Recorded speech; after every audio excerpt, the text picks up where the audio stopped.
Do you have goals? I've got some goals. Sometimes they get lost. Sometimes they get changed, adjusted, altered. Sometimes I just kind of lose track of them, lose sight of them. But do you have goals? How are you doing on those goals? Jim Harbaugh has goals. The Michigan program, therefore, has goals. And they are now well stated. We're going to be able to track those goals specifically. He was very clear on Tuesday. Welcome into the Voice of College Football. Appreciate everybody being here. And my apologies. I had set up this live stream for noon Eastern time and then ran into some major personal situations that had to be dealt with. Everything's good. Wink, wink. Everything will be fine. So appreciate you hanging on for that. Don't have any fill-in hosts to jump in here when we have to deal with things like that. But that's why we got away from the major company. But we do have a few drawbacks because of that. There's just me. There's not 6,000 people on campus to make sure that the show goes on regardless. There's just little old me. Welcome in the Voice of College Football. Please, before you do anything, hit the like button. Even if you don't agree with me, maybe don't even like me, but if you enjoy the college football content, if you enjoy the discussion, the debate, the analysis that we aim to be the very best in college football, then please hit the like button. It helps the YouTube algorithms. It doesn't massage my ego. I could care less how many people like the video. I appreciate it, though, so separate those things. Doesn't matter to me personally, but of course, I appreciate it because it's a business venture. And of course, YouTube is driving the whole thing in regards to this particular platform. Therefore, the like button helps the channel. And it ultimately all moves in the same direction to help us continue to build this main channel and grow the other channels as well. We appreciate you getting us to 100,000 subscribers on all the channels put together. I did a little math last night, a little rough math. It didn't take a whole lot to look through the various channels and the production over the last 30 days. We went and exceeded far over 1 million views on all the channels this past month. So thank you so much for that. About 1.1 million views on all the channels. Before we get to the football, I will make mention, because it's in my head based on what I just stated, I found it interesting, but a bit perplexing and a bit disturbing that I saw two main viewers in the chat yesterday who both did not know that we've got a USC live show. And this comes up every few days that I see somebody that I recognize the handle. I recognize that they partake in the chats, leave comments. So they watch some of the content to a certain extent. And they were unaware that we had team channels or unaware of any particular channel. So please lock it in with a number of team channels. If you enjoy college football, most likely your team is represented by one of our team channels. We have covered just about half the Big Ten with Ohio State, Michigan, Nebraska, Iowa, Wisconsin, and Penn State. The Big 12 with Oklahoma, Texas, and West Virginia. The Pac-12, or what is currently the Pac-12, with USC and Oregon. The SEC with an SEC channel. Also LSU, Alabama, Texas A&M, Auburn, Tennessee, Florida, Georgia in the SEC.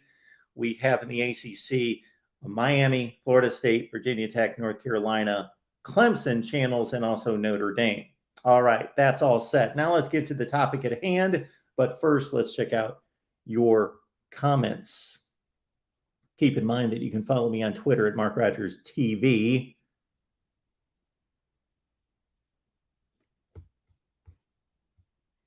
And so way back when, Ferris said, "Go Blue."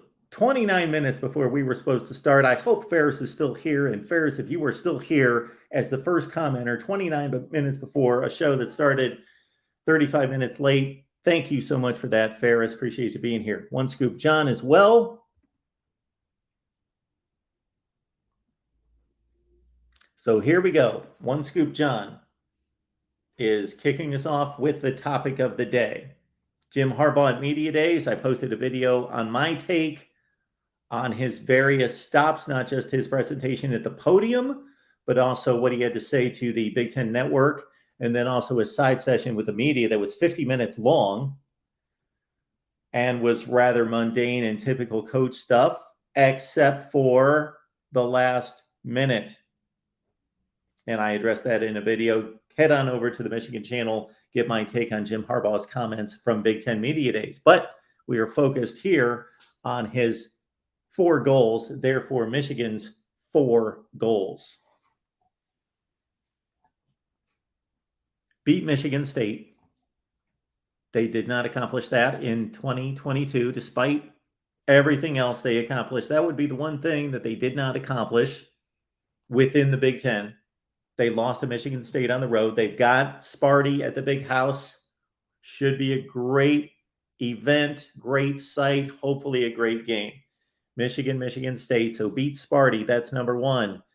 And you would think to a certain extent, based on Michigan having won a Big Ten championship, it's been since 2015, 7 years since Michigan State won the Big Ten, and it's not quite the same program that it was under Mark Antonio, at least during his first half of his tenure, that should be a given. You beat Michigan State if you're Michigan.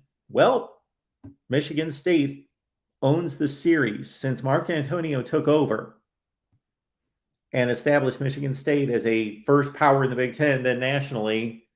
And even with Harbaugh raising Michigan during his tenure far above Rich Rodriguez and Brady Hoke's bar, that Michigan State, I believe, has won 10 of the last 14 meetings against Michigan. That does not sit well and should not sit well with the Maize and Blue. Losing to Michigan State on a regular basis. That's a regular basis.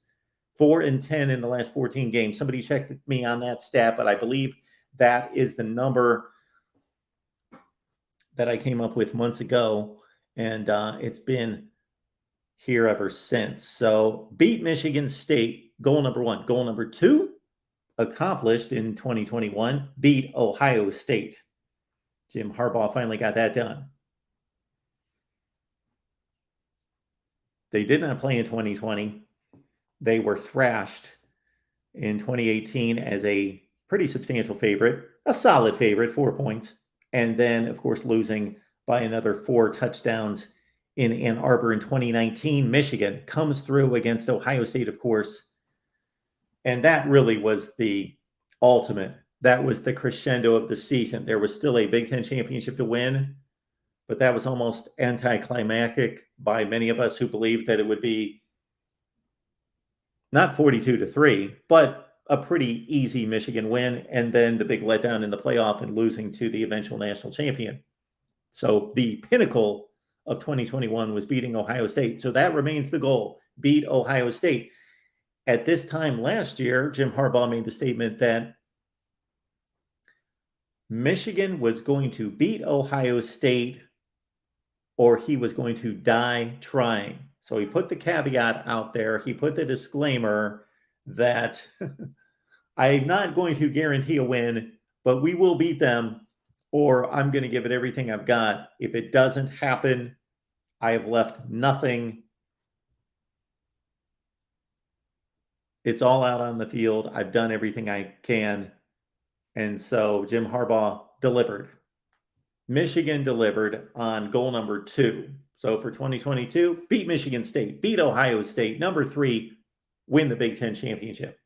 Michigan did that for the first time since 2004. Mission accomplished. That's the goal again this year. All 3 of those seem reasonable. The last one seems like a bit of a stretch, I got to say, based on what I see happening in college football, based on what I see out of the challenges out of Michigan,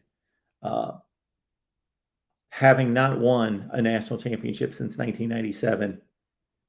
And I'm anticipating somebody putting in the comments section that was a half national championship. One half of a national championship since 1948. Winning the national championship, stated goal.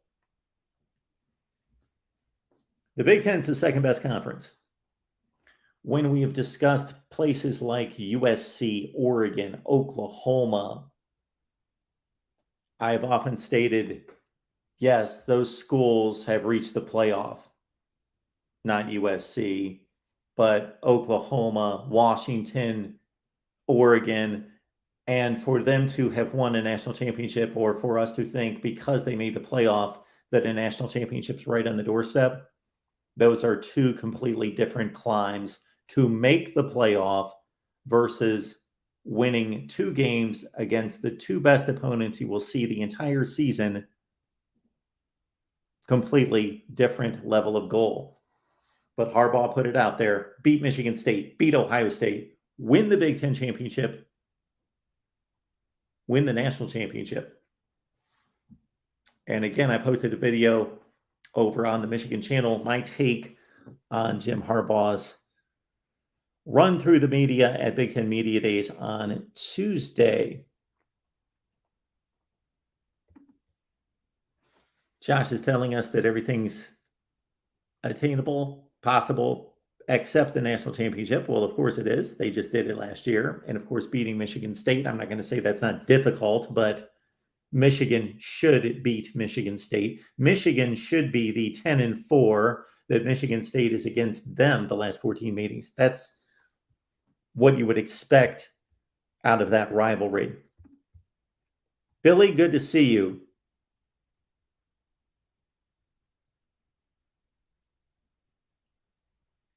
Willie is a big Harbaugh fan. Hope Michigan keeps Harbaugh there forever. Makes players worse. Is a pitiful game manager. With a competent coach, Michigan would be a lot better. Try Baylor's coach, Dave Aranda, or Iowa State's Matt Campbell. Harbaugh 0-8 versus ranked teams on the road. Yes, he is. We put those numbers together during some sort of video. We put together a few. Oh, I know what it was. Is this the year that Michigan finally wins at Ohio State for the first time since 2000? Check out that video. We put a lot of good numbers together concerning Michigan's issues on the road against really good teams.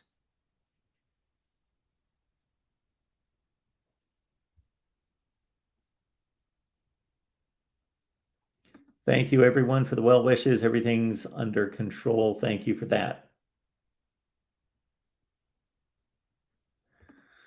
Jeff says here, listen, Mark R., though this guy's dead about 15 or so years ago. Yep, 16. Only Bo Schembechler would have turned things around. Can Harbaugh do it? Maybe. Let's wait and see. It could happen. Turn things around. So I'm not quite understanding the comment, Jeff. The man beat Ohio State, won the Big Ten championship, went to the playoff, and finished in the top 3 in the country. That is basically what he accomplished.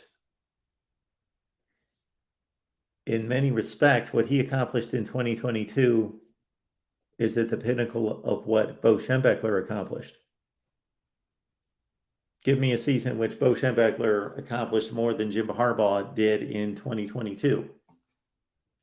Now, we can have the argument that, of course, the playoff did not exist, and Schembechler won a Rose Bowl, as he did, what, twice? 2-9, correct? 2-9, 2-8, 2-9 for Bo Schembechler in Rose Bowls. So there were 2 seasons in particular that Bo Schembechler won the Big Ten, only lost 1 or 2 games, won the Rose Bowl. Other than that, save 1985, which was an unusual season in which Michigan lost the head-to-head tiebreaker against Iowa, shared the Big Ten championship. Nope, they did not share the Big Ten championship because they had one tie as well. So they didn't even win the Big Ten, but they won the Fiesta Bowl against Nebraska and finished number 2 in the country, but without a Big Ten championship.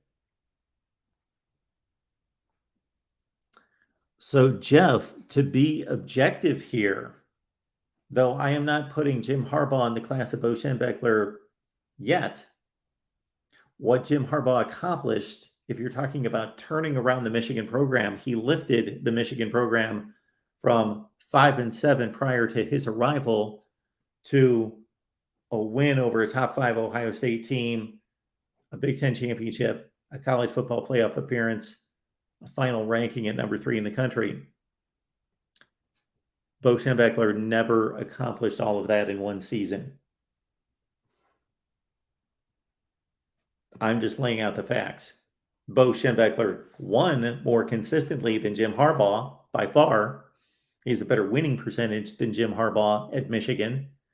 Bo Schembechler had a string of remarkable years in which, unfortunately for him, Ohio State was right there, talking 1972, 73, 74, 75, in that range.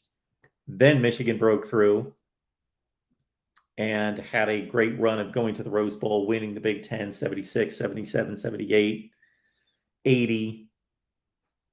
But those teams were losing a couple of games and not winning the Rose Bowl, except for 1980 and 88. So if you look at it objectively, I don't know what Jim Harbaugh is trying to turn around. He has turned it around. Now, if you're talking about completing the entire deal and winning the national championship, that's the only thing that has not been accomplished. Win the national championship. Okay, we can split hairs and say winning a college football playoff game. That would be the step in between. If, let's say, this year they go to the playoff, win a game, then lose the national championship game, that's taking another step. But semantics aside and particulars, specifics aside, Jim Harbaugh has now, and he's only done it once. I get it. It's not like he's repeated this over and over. He's not Nick Saban, Urban Meyer. He's not accomplishing what Bobby Bowden or Tom Osborne or anybody like that has done when they've done it over and over and over and over and over and over and over and over and over. He's done it once. Beat Ohio State, won the Big Ten championship, went to the playoff, finished number 3 in the country. So while Jim Harbaugh's body of work cannot compare to Bo Schembechler's by any stretch, because Bo Schembechler's teams lived in the top 10 from the early 70s to the late 80s, every year contending for the Big Ten championship, winning it more than anybody else during that stretch, going to the Rose Bowl more than anybody out of the Big Ten during that stretch. But they would lose games, and they lost a lot of Rose Bowls. So in one season, Jim Harbaugh accomplished something that Bo Schembechler did not. Beat Ohio State, win the Big Ten championship, win the Rose Bowl / go to the college football playoff.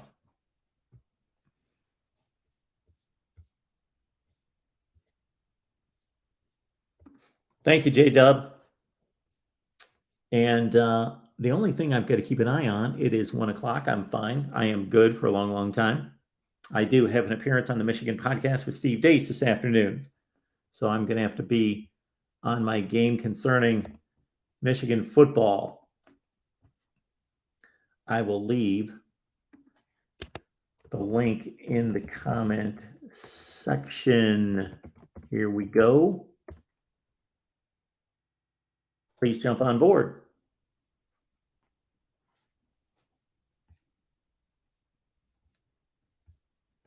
Michigan Rick's here.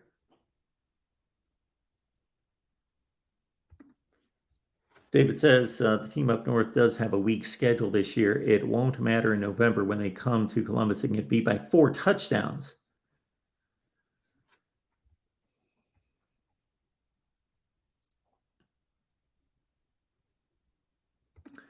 Ed is asking if Harbaugh has adopted anyone today.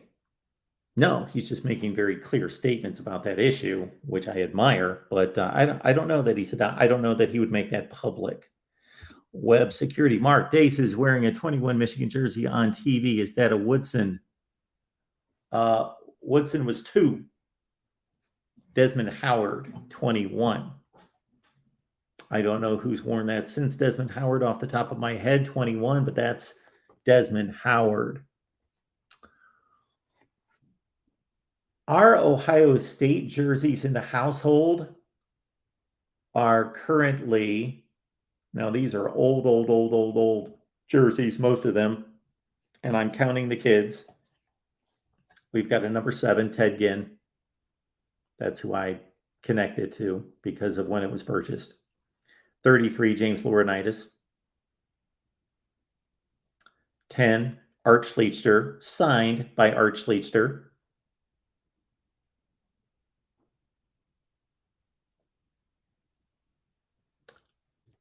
Troy Smith 10. So a different 10 than Schlechter 10 with his signature. And then for my son at the time, Troy Smith 10. Those are the jerseys in the Voice of College Football household. I don't wear jerseys, though. Not a jersey guy. Even when I bought those jerseys way back when, I would wear them once or twice. I sometimes would wear them on game day. I'd wear my jersey on a Saturday afternoon for 3 or 4 hours. Sometimes, not all the time. It was no ritual. And I wore them to a couple games, but not a big jersey guy. Like, I would not want to be sitting here in a jersey right now. It's good to see One Scoop John here.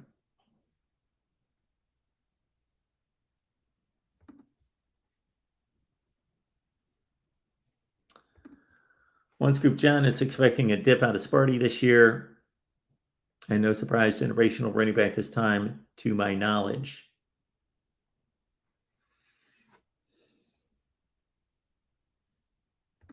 Yes, we're in transition right here, so don't be thrown by the backgrounds.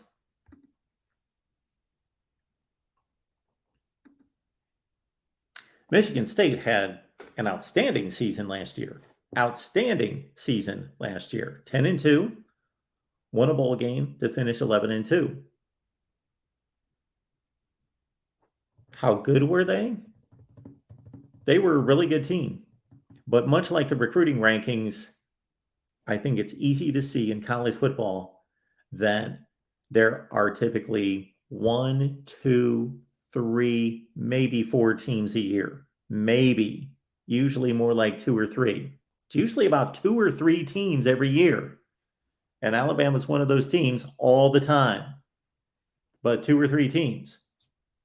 Alabama, Ohio State, Alabama, Clemson, Alabama, Georgia, Alabama, Clemson, Georgia. 2 or 3. This has been going on for 8 years now. 2 or 3 teams.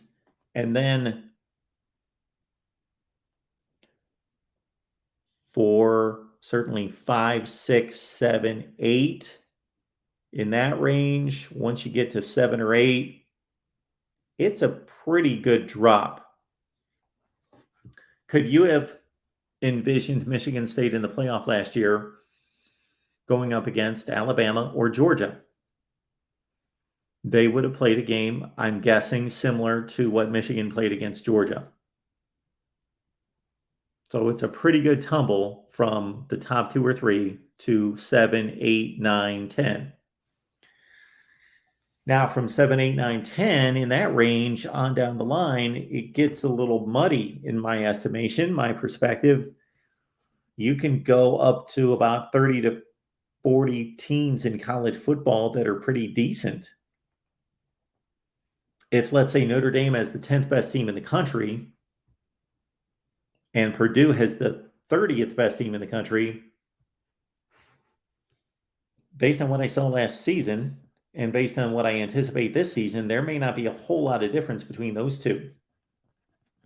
There's a difference, but not a huge difference. Not the same difference as between the top 2 or 3 and 7, 8, 9.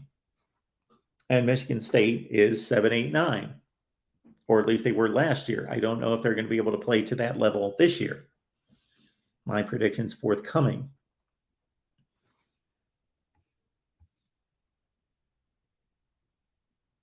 All right. We have a super chat that came in. Appreciate that, of course. We've got Vandy Dandy in the house.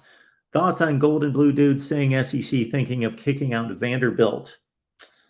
Well, I didn't know anything about that. So our guy GBD over on his channel must have said that the SEC is going to kick out Vanderbilt. Well, see, there's a little safety there. So understand that. If you're in the game of making conference realignment predictions, if you're going to make those kind of predictions, So there are information people that can go to specific information.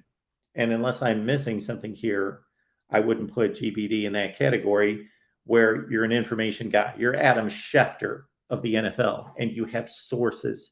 And not everything that you speculate on is going to come true, but there is real valid reason why you make that claim or that projection of what's going to transpire. Then you have people that spitball. And so when he says that the SEC is thinking about, if I'm getting this correct, so I don't want to speak for GBD because I'm going from off of what Vandy Dandy has to say about GBD. So I don't know how he phrased it, but if this statement here is accurate, that the SEC is thinking about kicking out Vanderbilt, then the SEC can think about all sorts of things. Now, whether those come into fruition is a completely different thing. So I could make all sorts of statements about what people are thinking about, what conferences are thinking about, what entities are thinking about versus what happens. So it doesn't sound like he made a prediction. He just made a statement that for whatever reason, he believes the SEC is thinking about it. The SEC is also looking over, as was stated during the coaches' meetings, 40 different playoff proposals, and some of those don't even involve the other conferences. So has somebody within the SEC looked at the value of Vanderbilt versus these other programs and thought, so I can't go either way on that. If the SEC would kick out Vanderbilt, would I be surprised by that? Yeah, I would be pretty surprised. We haven't seen a conference kick anyone out. We've seen, correct me if I'm wrong, I'm just kind of going through the years, trying to determine, has anybody ever kicked anyone out? No, basically it's these programs determining there are greener pastures elsewhere and leaving conferences. So I don't believe that the SEC is going to kick Vandy out.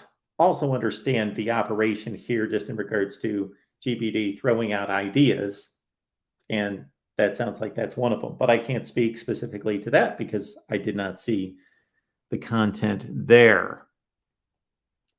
We got Lawrence on the line. Lawrence, please, in the chat, let me know where you're calling from or who you root for. And we will get to your call in just a second. And I will drop the link here again.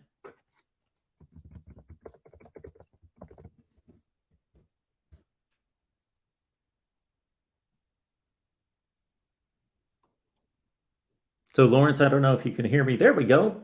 Appreciate that. Nice. We've got Lawrence on the line. Lawrence, appreciate you being here. Michigan State alum from Cincinnati. Very cool. Yes, thank you for having me on. Absolutely. How you doing today? I'm doing well. How are you? I am doing just fine. Appreciate you being here. What's up? Thank you. Hey, not too much. I just saw your tagline, will Michigan reach all of its goals?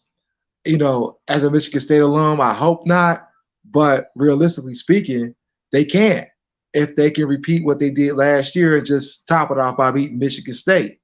It's going to be very competitive. You know, the big teams always in the East is a very tough road to hoe. And so I think Michigan has, you know, good coaching. I give Harbaugh credit. He finally got over the hump with Ohio State. Unfortunately, he couldn't get through Michigan State, and I think that's the Achilles heel that he has. Michigan State is just built different. We're just a little tougher. And I think when it gets down to the trenches, we're better. We've been hitting the recruiting trail really hard. We got a lot of four-star guys that Mel Tucker's recruiting that Michigan's not able to get. And so I think they're going to have problems in the trenches. Now, we have to go to Michigan this year, I believe. So, you know, we're going to see if the young guys can step up and really do a good job in a hostile environment such as Michigan, because they're going to want blood because we got Paul. It's possible. Hang on just a second that I may need to take this. If everybody else is listening and hearing me, What do you all think? Big Ten East is tough, but we beat Michigan. Well, we beat Michigan. We beat Penn State. Yeah, we got slaughtered by Ohio State, but that's every now and then. We've been able to hold off Ohio State the last few runs. They got one off last year, but for the most part, we know how to beat Ohio State when we all show up to play. Last year I was in the building and it was ugly, I gotta say. But I think we could rebound from that, learn from that. We beat the ACC champs last year, and it's one of those scenarios where we are just going to be ready with even better talent than we had last year. Of course, we don't have K9, but we got some young running backs who are ready to go. Receiving core is going to be good. We still got our quarterback. Defense is going to be tough because it's Mel Tucker tough.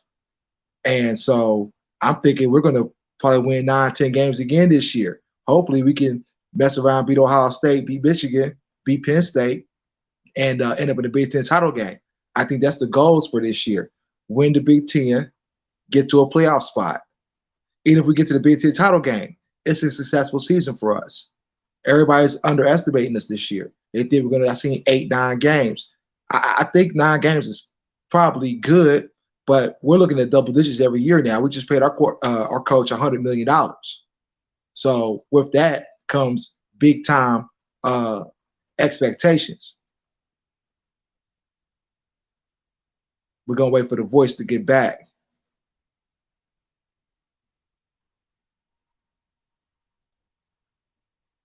And I can't see the chat right now, but I'll respond to it as I get off.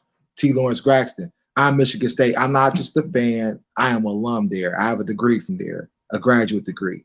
So for me, it's big time. It matters so much. Big Ten still expanding. Kevin Warren's talking about still expanding. Who do y'all think they're going to take? If we get Notre Dame, we don't have to expand any further than that.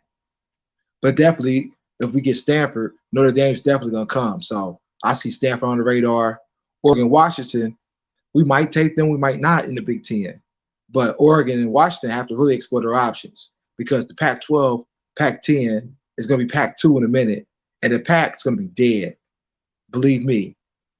Big Ten's got East to West Coast now. We're in good shape. There's the voice back. Welcome back. Lawrence, you didn't bank on taking over the show, did you? I appreciate that. Thank you. I did. I will put this one in the archive.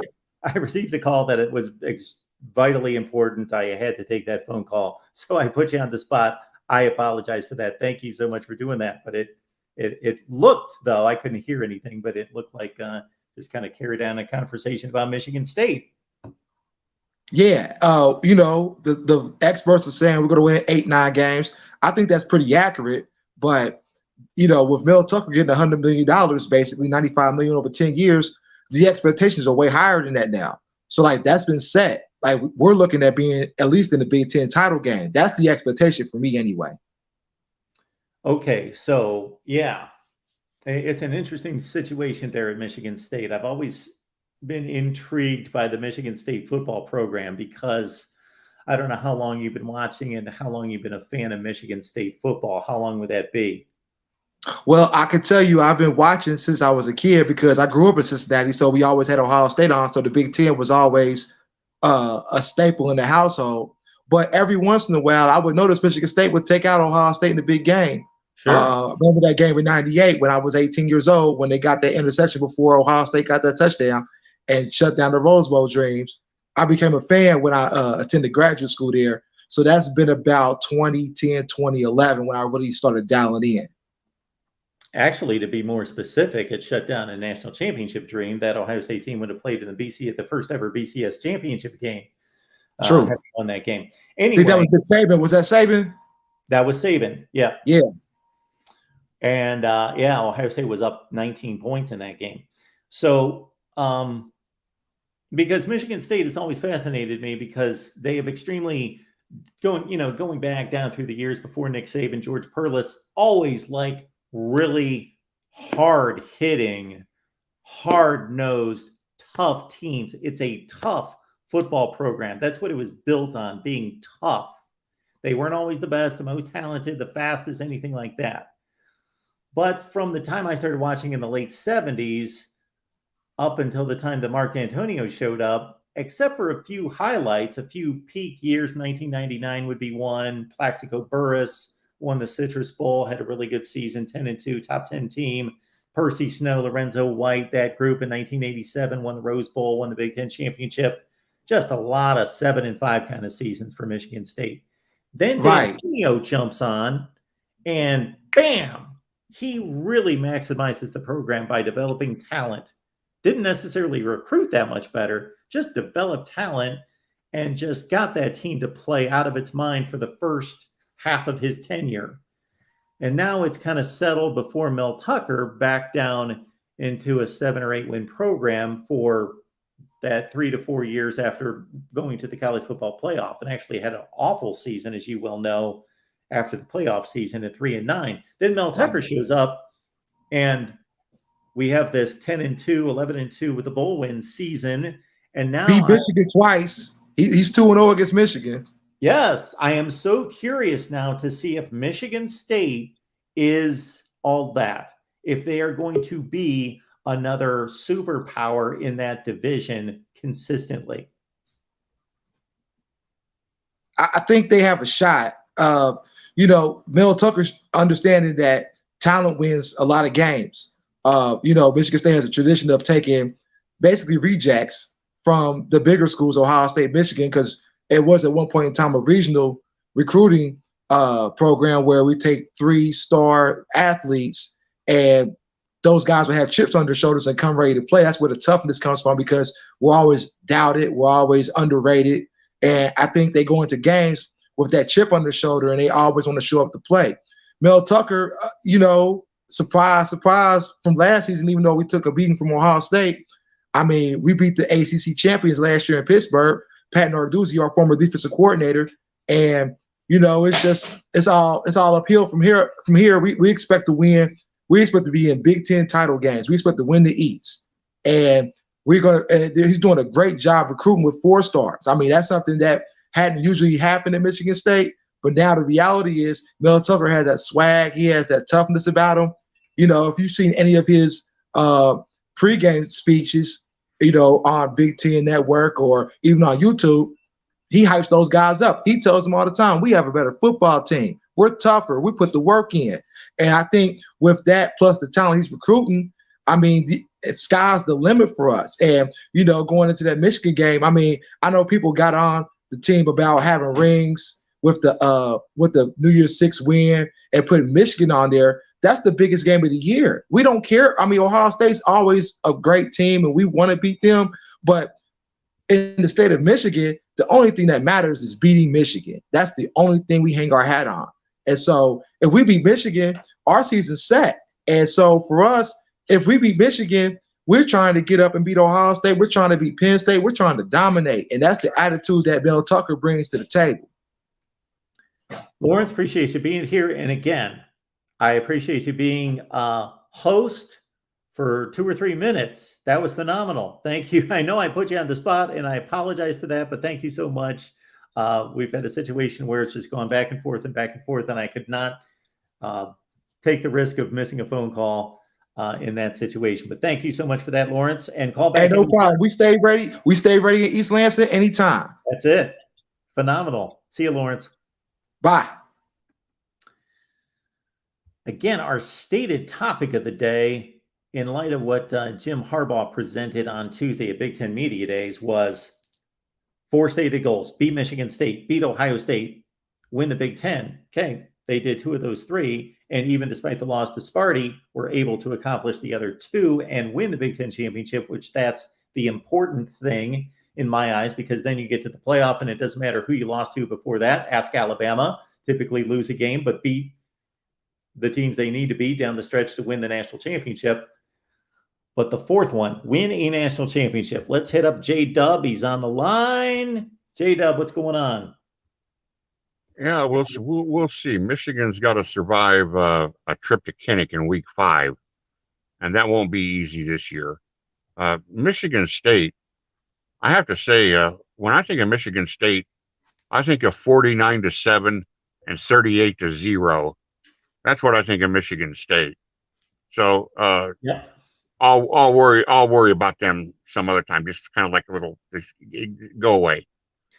But Well, J-Dub, Harbaugh, we were going through the exercise of a +1 with you the other day, and actually one of my matchups from last year was going to be an Alabama-Michigan State Sugar Bowl, and those are the first two scores that came to mind.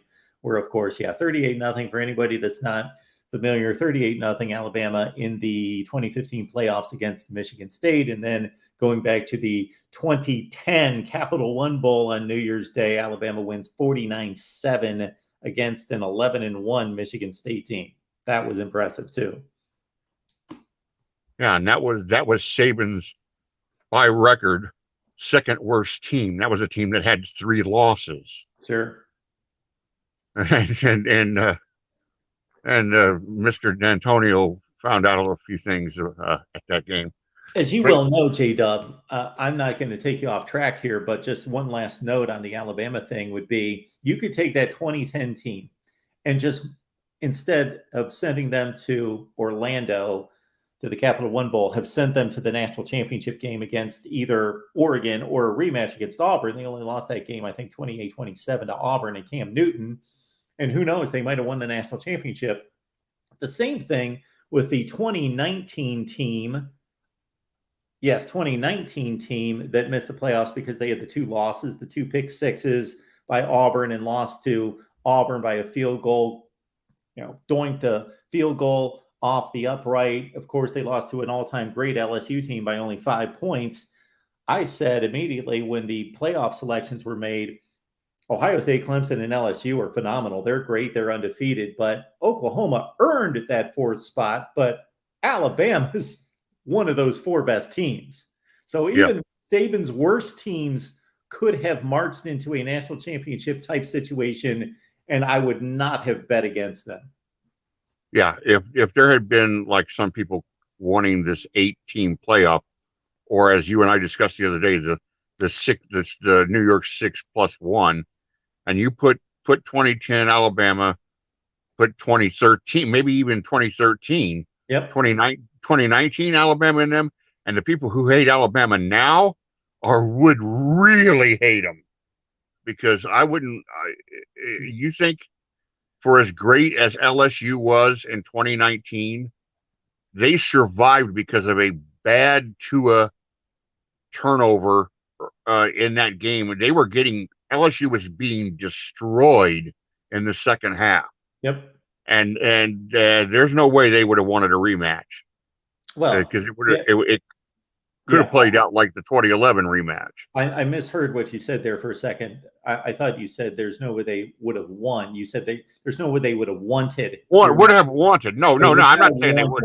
Yeah. Yeah. No. They easily could have won. They were a fantastic, incredible team. I'm just saying they would have preferred not to have that rematch. For as much as I have well documented a few benefits or a few lucky, and I'm not going to say that Alabama was lucky, but they had circumstances work out for them a few times to pave the way. They've also had horrible near misses where their teams, and you outlined 3 of them, 2010, 13, 19, 18 and 19, or 19, yes, where they could have easily had a good enough team to at least participate in a playoff. Absolutely. And they're 3 seconds and a blown offensive pass interference call from stopping Deshaun Watson and making it a 15, 16, 17 3-peat. Yep. But I mean, it is what it is. They lost the game. You give credit to Clemson and you move on. I'm just saying. I mean, in a different world, this all could have looked a lot. It all could have looked a lot differently. Yep. Absolutely. Hey, now, the important message that I have to deliver here today is to remind everybody about the thumbs up button and the Amazon link. Now, come on. We've been over this over and over again. Get the Amazon link. Do your shopping on Amazon, because you're already going to do that. Help the man out. Go ahead and hit that link. It's costing you $0, just like the thumbs up, and you're helping out the show.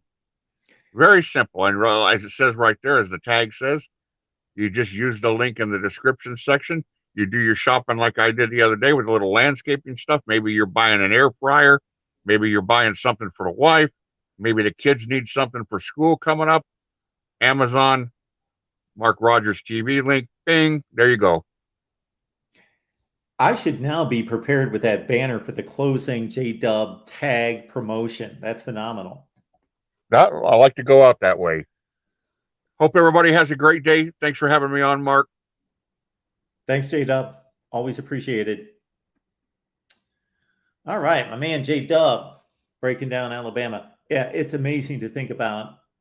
Yes, Alabama benefited from some circumstances at times. The most famous for me and the most ridiculous was the 2015 that I've documented many times. I won't go through the whole thing of what ushered them into the playoff. But yes, there are other Alabama teams that were that close and were good enough, talented enough. Certainly nobody wanted to see them.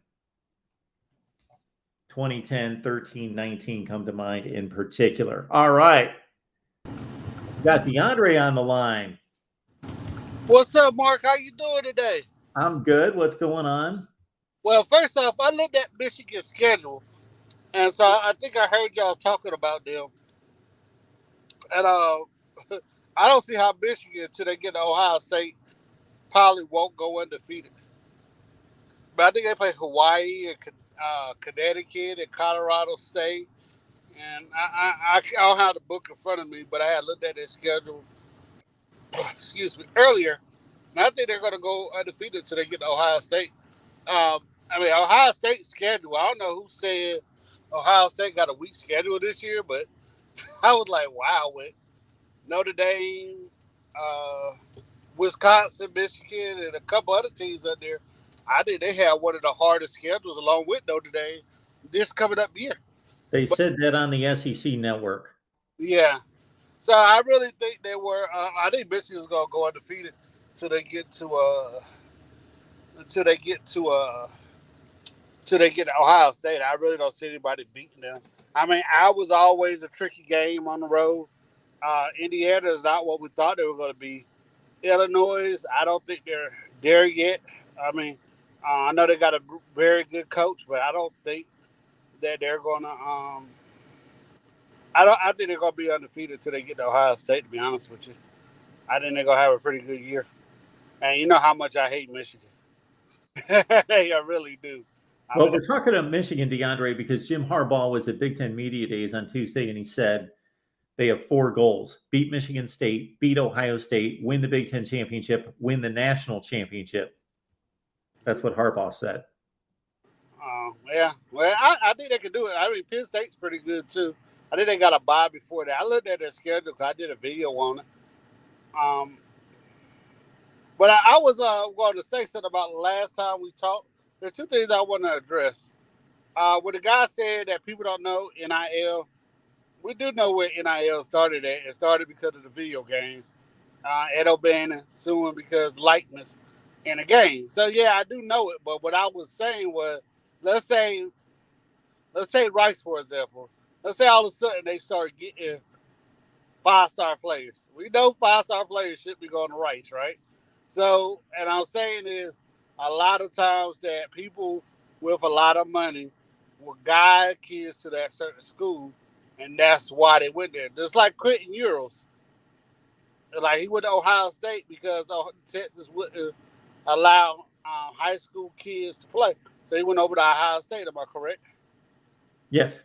So that's what I'm saying. It's not the fact that it's not through the school, but those donors are going to say, hey, if you go to this particular school, I will help you out and put you in this NIL deal. Look at Miami right now. I'm not saying Miami hasn't always been good at recruiting, but look at what they're doing right now. They're recruiting like crazy. I mean, they got a top 7 class. I mean, they get defensive linemen that you usually see going to Georgia and Alabama. So, the next question I got for you, we talked about money, and you brought up the cupcake and the, you get $1 million to 300,000. So I wanted to point out 2 factors. Over the last 5 years, you would say Texas makes more money than Wake Forest, correct? Yes. Okay. So Wake Forest over the last 5 years, I'm not talking about history-wise, probably has a similar or better record than Texas. Am I correct? Better. Okay. So I would just use that as an example. And what I say that is McDonald's is a company all over the world. But we can go, I'll come visit you in Connecticut and say, Mark, I bet you could take me to about 10 places better than McDonald's, who's nationwide. And that was my point about people saying, like, oh, the Big Ten and the SEC going to be making all this money, it's going to leave the ACC behind. But like I said, you look at some of the recruiting going on right now, Clemson and Louisville, UNC last year, and Miami are still recruiting at a high level. So, DeAndre, I'm not disagreeing with you. What I'm disagreeing with is this. Let's say it this way. Let's say all the conferences made an agreement and said, we are not realigning, expanding, poaching from each other. We're staying exactly the way we are. Right. Okay. And let's say the ACC continued to cut bad TV deals for whatever reason, and their teams were making $35 million in revenue for the next 15 years, while the Big Ten and the SEC teams were getting $100+ million. Okay. Right. So Clemson, Florida State, all those schools that you just mentioned in the ACC would be at a disadvantage. But we both know that some people do really good at working with a little bit of money, and some people blow a lot of money. So it's not all just about money. You're absolutely right. There's all sorts of, just even beyond the head coach to the athletic director to the actual administration, being very smart and very frugal, being very specific, being very forward thinking in their planning, just doing a lot of things that surpasses money. Yes, money doesn't cure everything. So yes, there is a world in which Clemson, Florida State, Miami, fill in the blank, whomever, could continue to out-recruit, outplay, and do all those things with a much smaller TV cut than Texas and other teams from other conferences. The point that I'm making is that those schools, Clemson, Florida State, Miami, whomever, that have the ability to jump to another conference because they're attractive, would make that jump most likely if they can make 3 times as much money in television revenue every year. But I agree with you on that. But what attracts kids or people is winning. So why would I go to a harder conference? You see what I'm saying? I know we're going to disagree on this next statement. But let's take Wisconsin and Nebraska. Let's put them on the football field and put Duke and Wake Forest at the same time. Yeah, Wisconsin and Nebraska, when it comes to football, is a bigger brand. But I bet you more people will find Wake Forest and Duke a more entertaining game than Wisconsin and Nebraska. Would you disagree with that argument? I wouldn't necessarily, but I'm not the average fan. Yeah, but I'm talking about a random person. Because the final score is going to be 48-45 and not 17-14. Yeah, or what game was that? I think it was Iowa was playing somebody to score like 12-0. Like, those night games at Iowa, don't get me wrong. When you have a night game at Iowa and it's on ABC, you're looking for the upset. I mean, they beat Michigan, Penn State, all those. But however, Ohio State, most kids today want to see up and down football. Don't get me wrong. Big Ten used to have that reputation of being big and slow. Then Ohio State is not that anymore. Kids want to play with what Ohio State does. And more of those teams play like Ohio State down in the South now compared to up in the North. And, like I said, they go.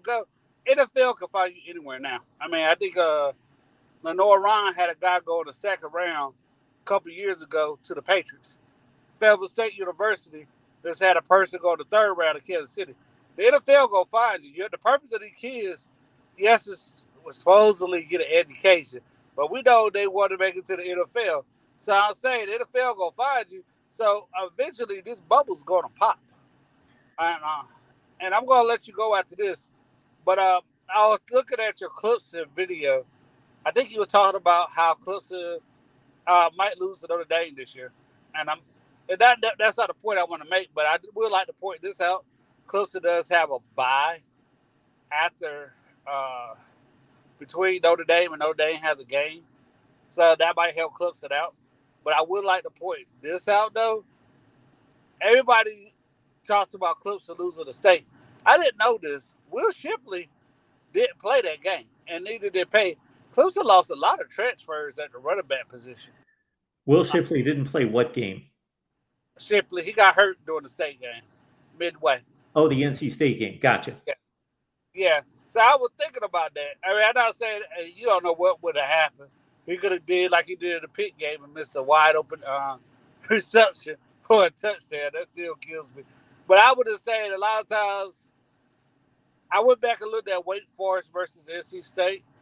And I know NC State had a offensive lineman taken by Carolina in the first round. But if you go back and look at that Wake Forest game, they had a lot of trouble blocking people too. So I can't wait to see it. But I think Clemson, I don't know if Clemson's going to lose to Notre Dame, but I think Clemson's set up for having a good year. And the receivers that they have, they got a lot of faster, quicker receivers in the slot this year compared to what they had with Rowe. I think Will Taylor is going to play a big portion into what Clemson does this year. Him and Tony Saloa, however you say his name. And it's going to help those slot receivers. I think the tight end is too. But, hey, Mark, you have a good day, man. I'm going to make one other comment, DeAndre, if I can keep you on the line for one more second. Maybe I can convince you a little bit more on this conference realignment with one more point. Okay. The football people aren't making the decisions, though.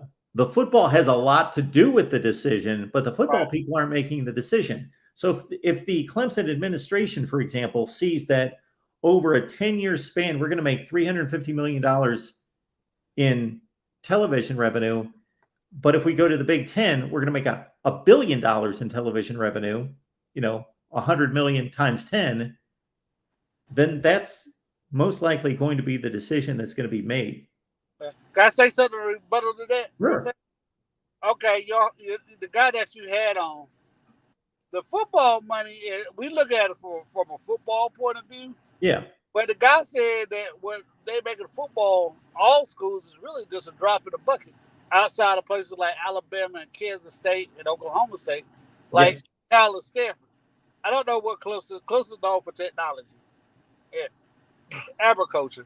But what I'm saying is, if it's about research and all of that, why would you care how long your football team is with it? Because for what he explained is, like USC going over to Rutgers to play, the reason why that would be attractive because they can have their meetings to attract the best minds, and those are the ones that make the money for the school.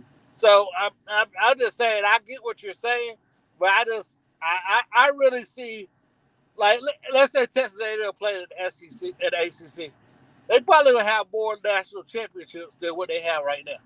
Texas A&M would have, because they would have better talent than everybody but Clemson. You know what I'm saying? The Texas A&M to me hurt themselves by going to the SEC. I know their program probably made more money, but they had to go against Alabama, LSU, Auburn, sometimes Ole Miss, and then you had to draw Georgia or Florida. So you made yourself harder than what it was. And they would have stayed in that Big 12. Who would you have to deal with? Texas on the downturn and Oklahoma, maybe Baylor every now and then. You would have been in a better position than me to win a national championship. I mean, their program still brings in a whole lot of money, but still, I'm just saying. All right, DeAndre. I appreciate it. All right, have a good day.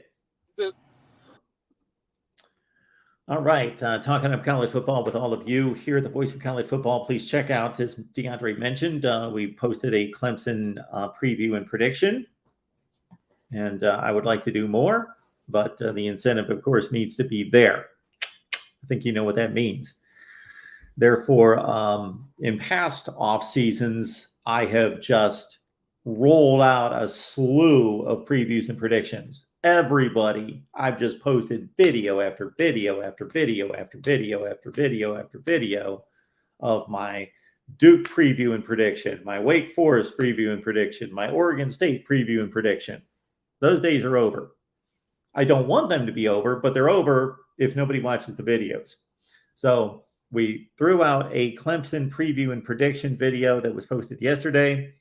If you're interested in me doing more previews and predictions, then please get the video out there into traffic. Share the video, and I will do more previews and predictions. If not, what you're going to see is about 2 or 3 days before the season, we're going to do a big preview show, and I'm going to unveil all my predictions. But if you would like to see team previews and predictions, if you caught the Clemson preview, thought we did a pretty decent job of analyzing the Clemson football team for this year. So check out the video, and unveiled our prediction on Clemson.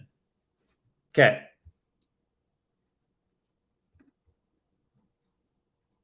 Yes, Cameron. Thank you for your appreciation of me posting all those videos. But again, we can't operate like that anymore, unfortunately. If I could just post everything that I wanted to, and then somebody would just hand me a salary of X number of dollars every year, then I would just do that. I would not necessarily care that much what I was posting. I would just post college football previews and go nuts. Schedule previews, go nuts. But when I post certain types of content and it doesn't get a response, then obviously that's not good for business. I got to stop.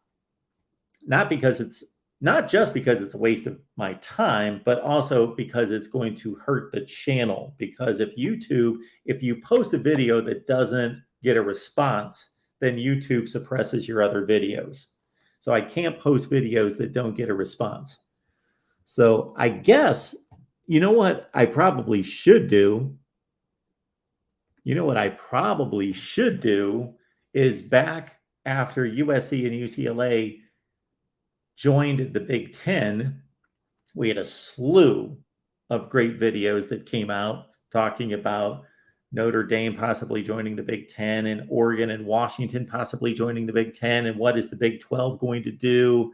And I lined up the ACC candidates for the Big Ten and the SEC, and I posted about 8 or 10 consecutive videos that just blew up, 20, 30,000 views. I could keep doing that. I could speculate all day. I could be posting videos every day. Could this team join the Big 12? Could that team join the ACC? What's the Big 12 going to do? What's the Pac-12 going to do? I could be doing that every day, all day. I don't find a whole lot of value in it myself, but yeah.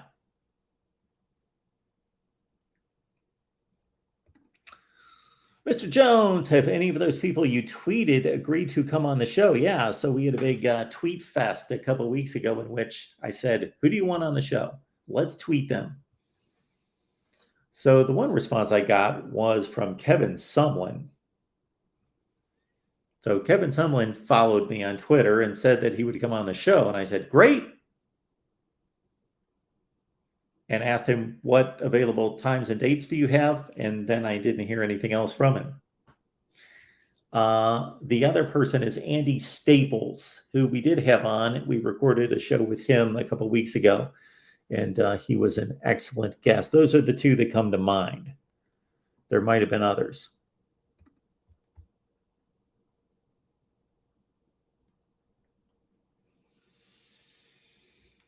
Yeah, Vandy Dandy. That's I'm not going to call it clickbait, but that's what I'm talking about. So there was a legitimate story, obviously, maybe the biggest story in college football, at least for the last year, when USC and UCLA joined the Big Ten. So we took that topic on to say, obviously, this is what we're talking about. And you guys responded with tons and tons of views.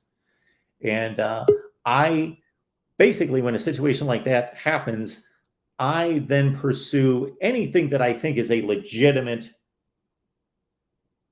next step, a legitimate story, a legitimate topic, like Notre Dame joining the Big Ten. So, boom, I posted a video about that. What is the Big 12 going to do? Who are their candidates? What are their options? Posted a video on that. What about the ACC candidates for the Big Ten or the SEC? Lined those up, posted a video. I did about 8 or 10 of those. And then I figured, okay, I've posted just about everything that's reasonable, that makes sense. But to your point, I'm not going to comment on anybody else's decisions to post videos. But yeah, I could do that endlessly. I could say, what if Arizona and Arizona State joined the Big 12? And then I could lay out a video of how the Big 12 could divide its divisions, and this is what would happen. And then I could the next day say, if Colorado and Utah join the Big 12, there's endless content there. And maybe that's what I should do. All right. Looks like we got Carl on the line. Hey, Mark, how's it going? It's going pretty well. What's going on? Well, so I'm actually at work right now, but so I heard the whole Michigan State thing, and I'll tell you what, I'm a big Michigan fan, and I'll root for Michigan State every now and then, as long as you're not playing them, you know. Yeah. But I just don't understand the cockiness that comes out of the Michigan State fan base. I'll give them credit where it's due. You beat us 2 years in a row under Mel Tucker. Congratulations. But let's think about it. We had a bad COVID year. Every team in the nation had players sitting out. It was bad. And then last year, good job. You beat us on a very fluky play. Talking about the Aiden Hutchinson fumble overturn in the end zone. Yeah. Yep. So, you know, as far as Harbaugh's statement of, the 4 goals, I think 3 out of the 4 are attainable.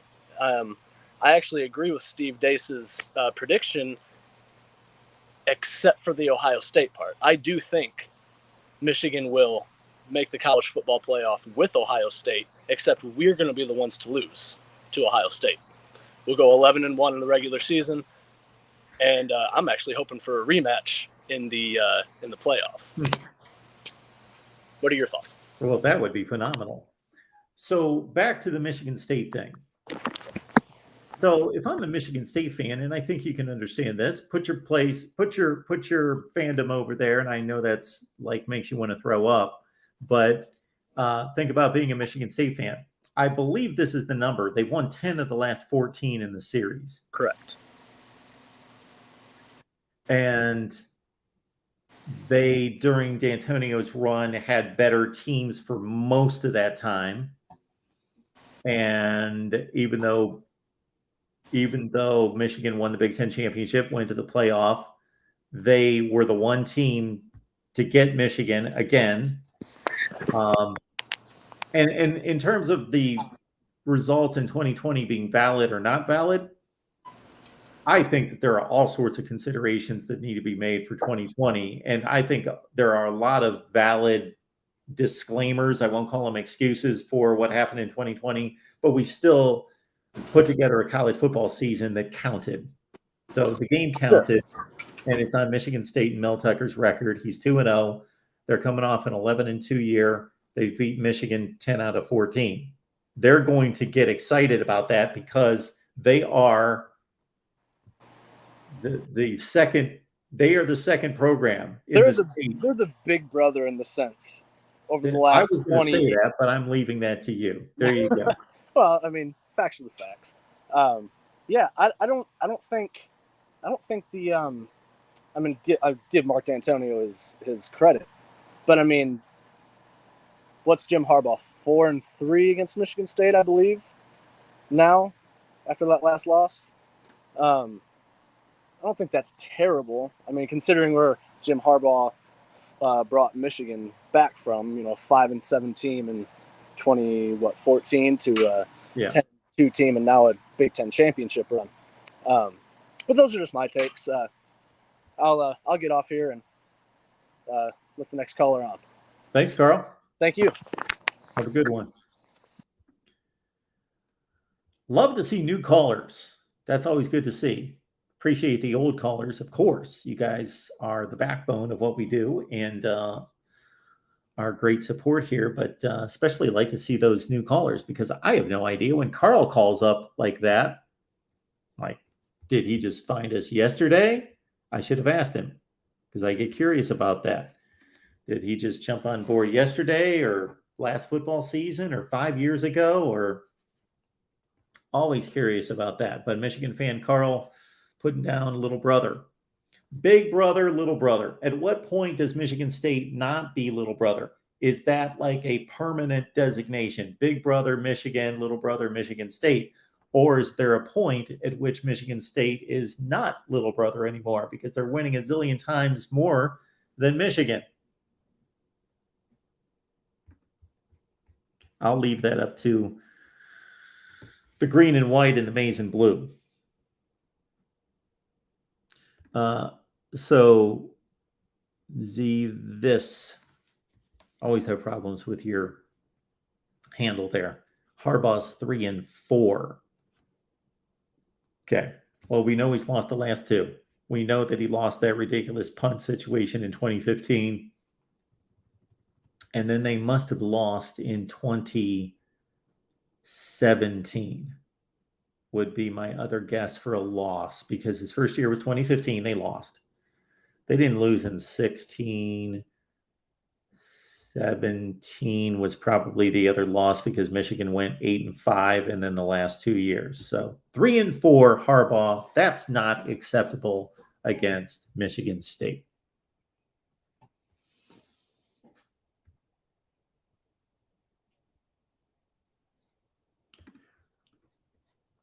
Next up on the Voice of College Football, a big announcement about our new offering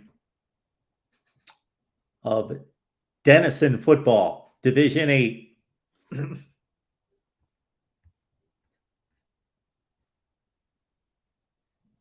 Okay. Caffeined is letting us know that Michigan State will always be little brother, regardless of what happens. Smaller school, smaller town, smaller donor base. Also, Sparty fans are generally insufferable, like an annoying little brother. Just saying.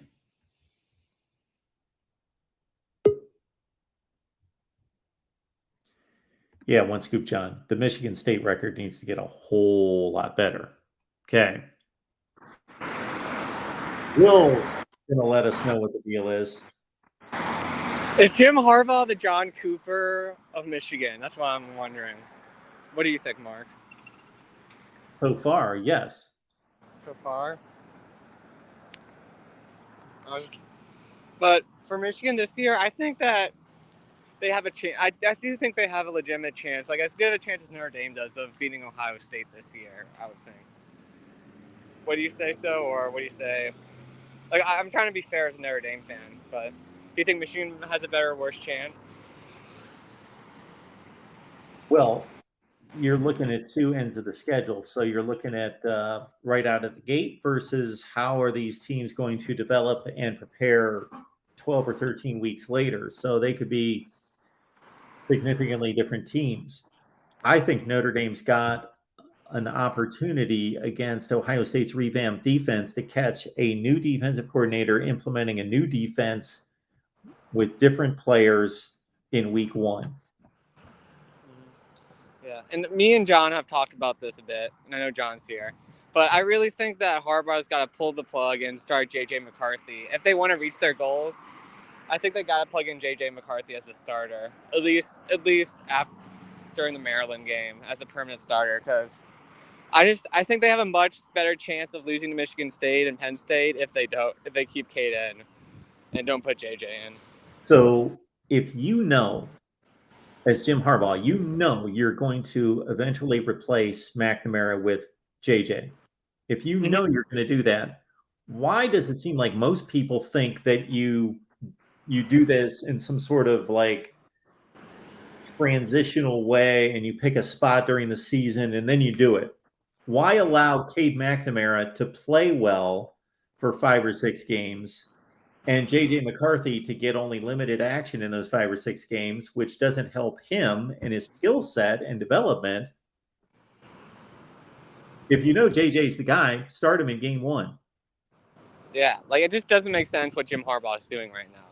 Are you trying to just shoot your team in the foot? I don't get No, it. no. I am saying that it doesn't make sense what people are suggesting. I don't know what Jim Harbaugh is going to do. He's left it open to say these two are going to battle in camp. He may call JJ the game one starter. Oh, you think you will? Well, I don't know. Like everyone's thinking. No, I don't think anything. But I'm you could telling be you right. that we don't know. He's left it out there that he is making a decision during fall camp. Okay. Well, But it seems like everybody I talk to makes a similar suggestion than what you made, that whether it's to make, I don't know whether the thought process is to make Cade feel better or what the deal is, but why, if you're already having this plan to supplant him, why would you give him the opportunity to play really well? If Cade McNamara after 6 games has 18 touchdown passes and 1 pick, how are you just going to pull the plug on him? Yeah. I mean, I get it, but like JJ McCarthy has the higher ceiling, and you're playing bad teams. Like, I understand what you're saying. So you should make that determination before the season starts. yeah. Why allow Cade McNamara the opportunity to play well, and then you've got no justification to yank him? Yeah, I understand. Well, I don't like being anticlimactic, but I gotta go. But Okay, well.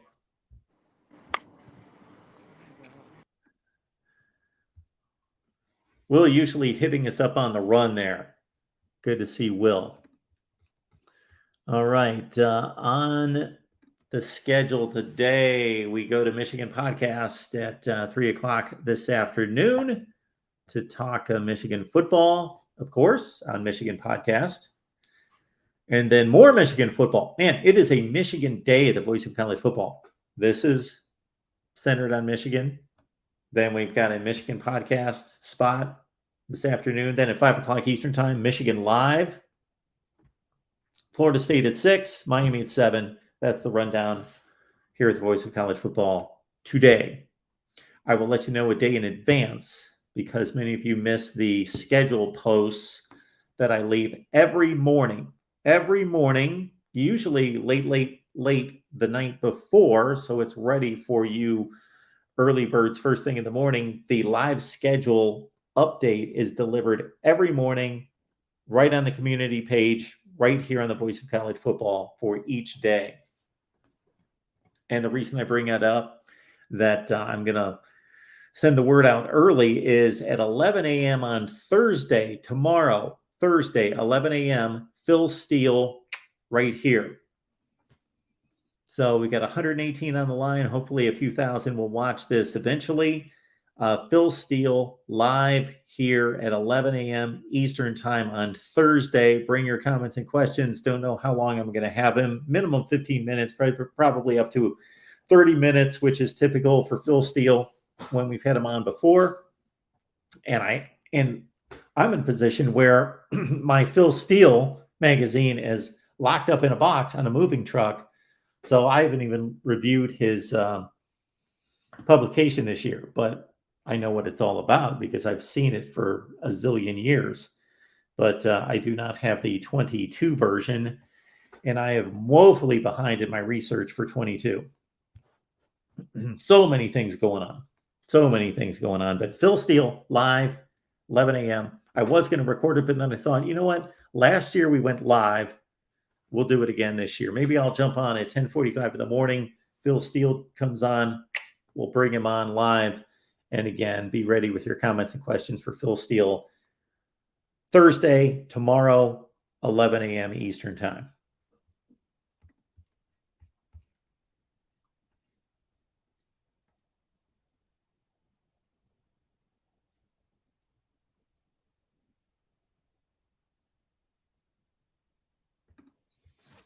Yeah, RW, you could hear that, right? Yes. Which reminds me, I've not eaten anything today. Harbaugh is not Cooper.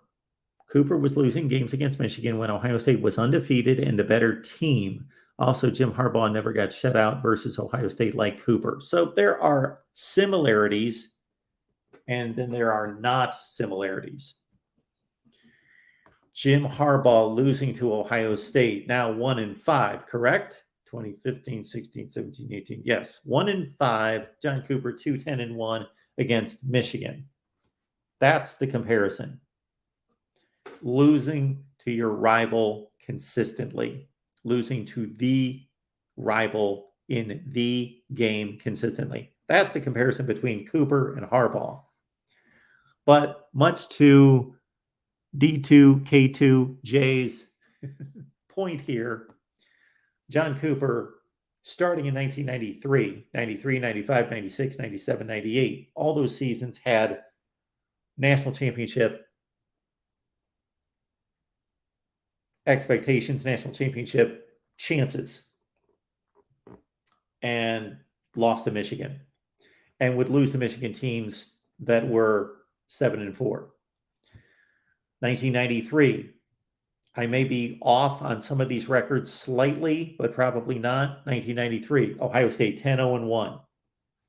Does still have a shot at that point at a national championship, possibly.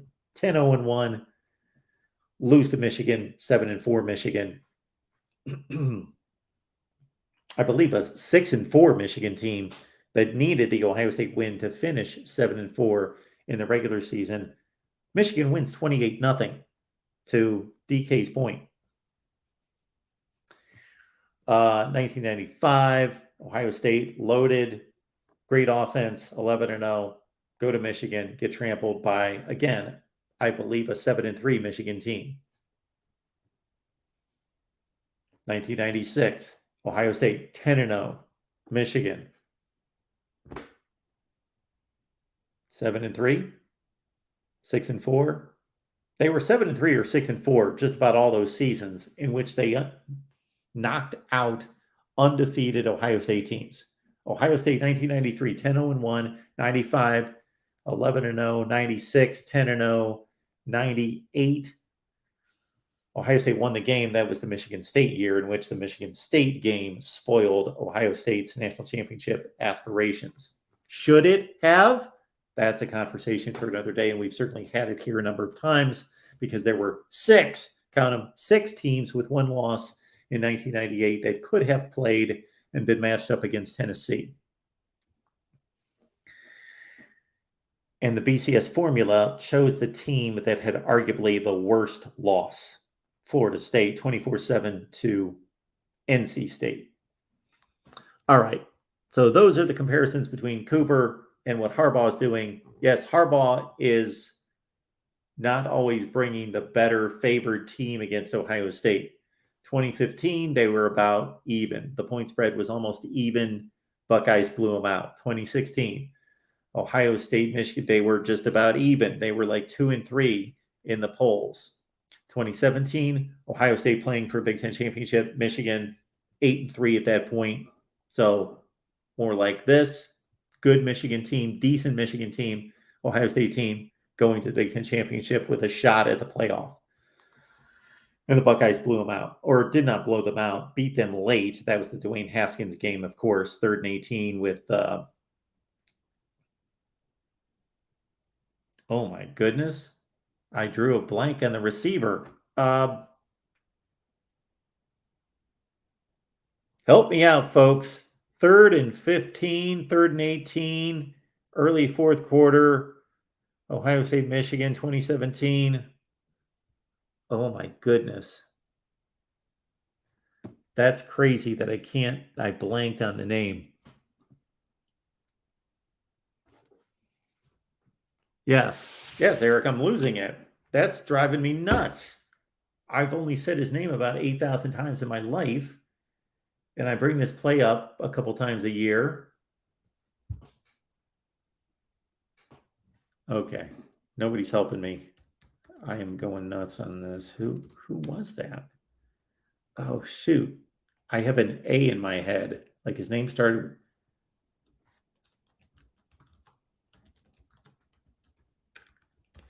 Is somebody going to help me with it, or am I going to get it before somebody gets it? Who made the catch against Michigan in 2017? Where's the game summary?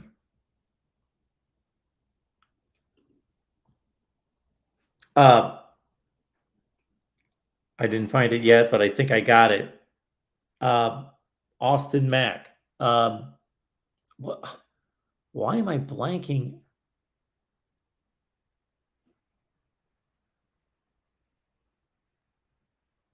And why don't they have this play in the game recap?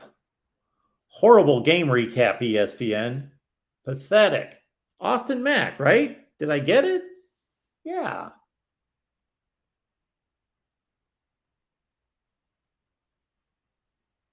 It was that touchdown, right? Haskins. Austin Mack. Yes. Thank you. I'm not completely losing it. It just took me a minute to remember his name. Man. Okay. Never heard of him. Well, he killed your team, Lewis, in 2017. All right. Appreciate everybody being here at the Voice of College Football. It sounds like, based on a couple of comments there in the live chat, that I should start digging into conference realignment talk and expansion talk again. Because, man, let's see here. This is what I'm seeing, folks. This is what I'm seeing.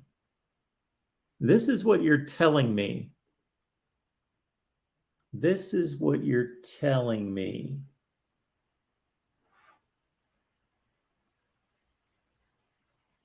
So USC, UCLA joined the Big Ten. I cut a video on Notre Dame joining the Big Ten, 34,000 views. I cut a video on Oregon going to the Big Ten and who else could join them, 24,000 views. I broke down the new Big Ten divisions / pods, what it could look like, scheduling, 26,000 views. I posted a video, who is the best Pac-12 candidate to join the Big Ten? 20,000 views. Big 12, make this move video, 17,000 views. Sizing up ACC candidates for the SEC and the Big Ten, 17,000 views. UCLA versus the Big Ten, and that was pretty much the last one. Yeah, that was pretty much the last one. And then in terms of live streams, let me see this.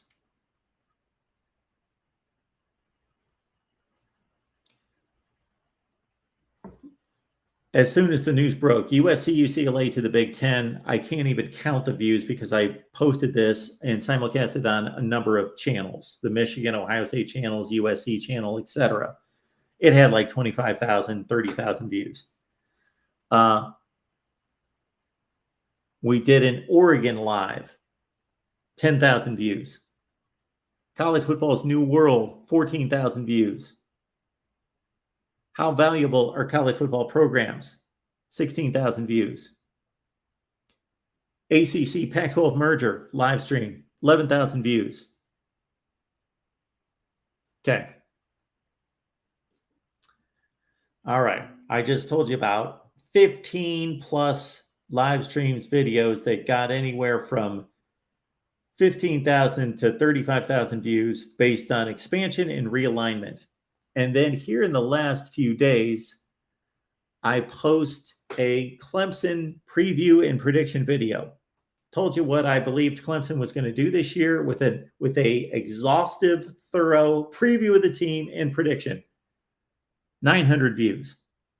And then last night I posted what my take was on the Kevin Warren Big Ten. You know, we're talking about important situations in the Big Ten. Kevin Warren talks about the commissioner of the Big Ten, about what's going on in the Big Ten. Nobody watching that video. So, man, I guess I'll just have to speculate on expansion and realignment. And that's what we're going to do all the time. I can't say I totally understand it.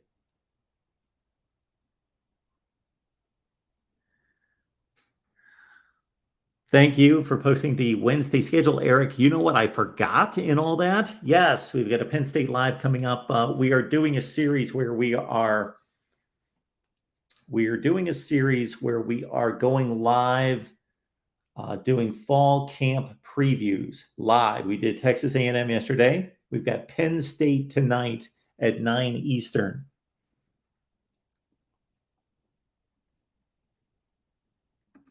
So J Dub is letting me know, Mark, we have tried to talk realignment with you and you kept changing topics. I posted 20 videos on realignment and they're all doing great. So I guess I just can't talk about that enough. I guess I'll just keep talking about realignment. I guess I'm going to talk about that every day. I'm going to do a test in the next couple of days.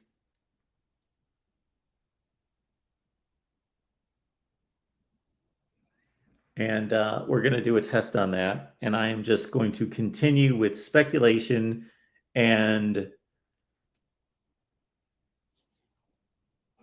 basically speculation. And then it's also how I would align college football, how I would align the divisions. If Oregon and Washington join the Big Ten, this is what I would do. Lay it out. If the Big 12 expanded to Utah, Colorado, Arizona State, this is what I would do. Lay it out. Okay. Yes, Michael. Right here and also on the Penn State channel. We've got a Penn State channel. Please subscribe. It's going to be simulcasted both here and on the Penn State channel at 9 o'clock Eastern time.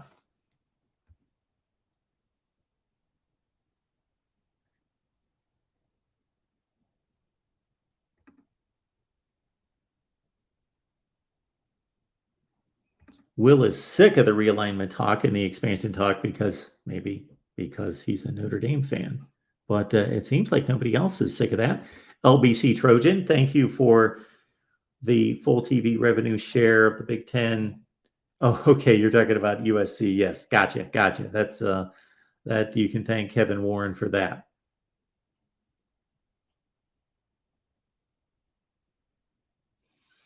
Is it the algorithm? Is that why the views are so different? Well, basically, from what I understand, if you post a video and you get a lot of momentum early with that video, and maybe I should put a premiere out there, is that YouTube picks up on that and then they push the video out. So that's my understanding of that YouTube will pick it up and push the video if you get an initial surge of momentum, and then it just feeds off itself and keeps going.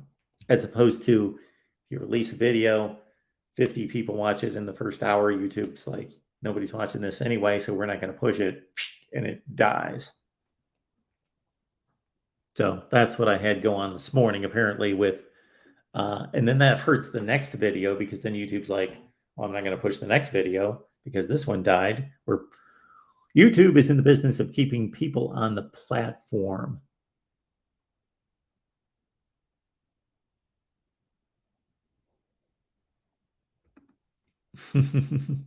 No.